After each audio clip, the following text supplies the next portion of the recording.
guys, thanks so much for joining me here today at my Piano Pizzazz tutorial. We're going through the book A Perfect 10 by Melanie Buber. Book 5 today we're going to be working on Big Time Blues. Okay, so Big Time Blues has a lot of personality. Okay, so sometimes it kind of feels when I'm practicing this song like it's got attitude. Maybe sometimes you've experienced times when somebody's pushing you to do something you don't really want to do. Maybe they're dragging you to an audition or dragging you to do something that you would really not want to do. Maybe your parents are forcing you to do something. So you can kind of get that feel when you're practicing on the Big Time Blues. So you want to bring out that personality, that attitude, and not just play it just for the notes. You want to play it for the style. Okay, so if you've ever listened to any big band music or jazz band music, it would be something similar to that. I can just imagine different instruments of the orchestra playing on this song, and the drums, especially at the end, you're going to hear this little kick drum at the end. So it sounds so much like that. One thing that is challenging for me on this song is that it's in the key of E flat. It's got 3 flats automatically. The E is flat, A is flat, and B is flat. Okay, so that's in the scale of E flat. Okay, so the thing that makes it a little bit harder is that the G is often flat. Not always, but often in this song. Okay, so they're using a little bit of a jazz chord, a little bluesy kind of sound. So to create that, they're lowering the G, which is the 3rd tone. 1, 2, 3. They're going 1, 2, 3.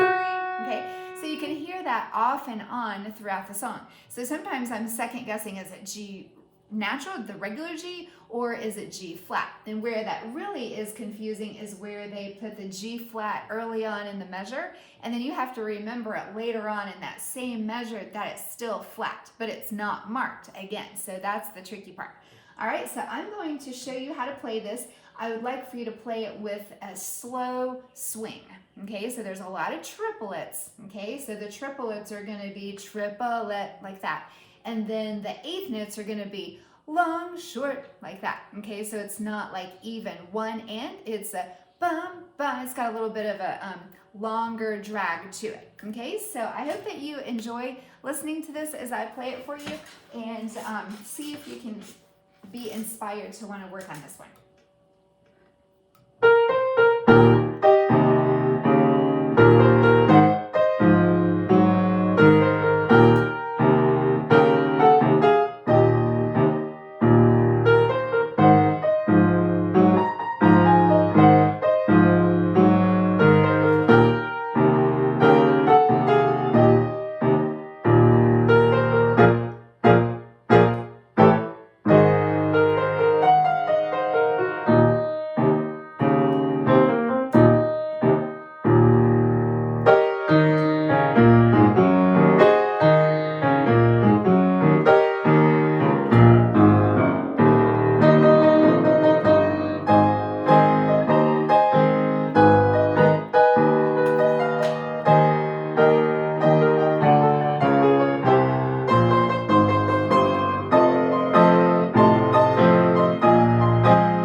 So that was really fun. I enjoyed playing that for you today. It's a little out of my natural range of style, so this is not the style that I grew up playing, and so just by forcing myself to play through so many different styles for my piano students for the different themes that we do, I've been exposed to this style and I like it. I like what I hear, but it is still challenging for my brain because my fingers don't want to go to those jazz kind of chords, okay? So sometimes we struggle a little bit. We may not perfect this song just the first few times working on it. I've had this book, I've worked through this book 5 years ago, and I learned it then, and so I've come back to it now, and I can see that the style has kind of settled in with me a little bit more, so it's a little bit easier. So sometimes when we're working on a song, we may not master it to the fullest the first, time that we work on it, whether it takes you a month or maybe you come back to it another year later and you work on it again, you'll still see yourself making progress. So don't give up on the style on this. I think that it's really a fun style. You may wonder some of the things here that you see.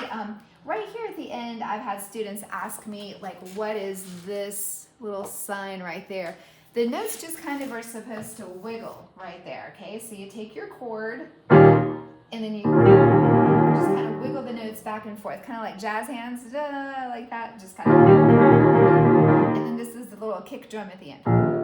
Okay, so I pedal very lightly on this. I do use the pedal, and you'll see throughout the piece that there's several places where it says no pedal at all. But even in addition to this, I'm lifting up on the pedal quite a lot, just so that it can kind of sound more punctual, just kind of like fun. It's not overlapping the tones. I don't want it to sound mushy, too blendy. So I think that you'll want to practice without the pedal and then just lightly add the pedal after you've got the notes, okay? There's a fortissimo right here. I like the place where it gets super loud. I like to play loud. So right here it says double F, so be sure that you play loudly. There's a lot of area where it's an octave higher, so I usually recommend if you're working on notes that are an octave higher, just work on them in the regular position first, learn the song, and then it's easier to move it up an octave higher, okay? So I think that you'll enjoy working on this because the style is so different, it's not the ordinary, and it'll give you a little bit of fun as you're working on the blues. Okay, so enjoy this month and I'll see you next time.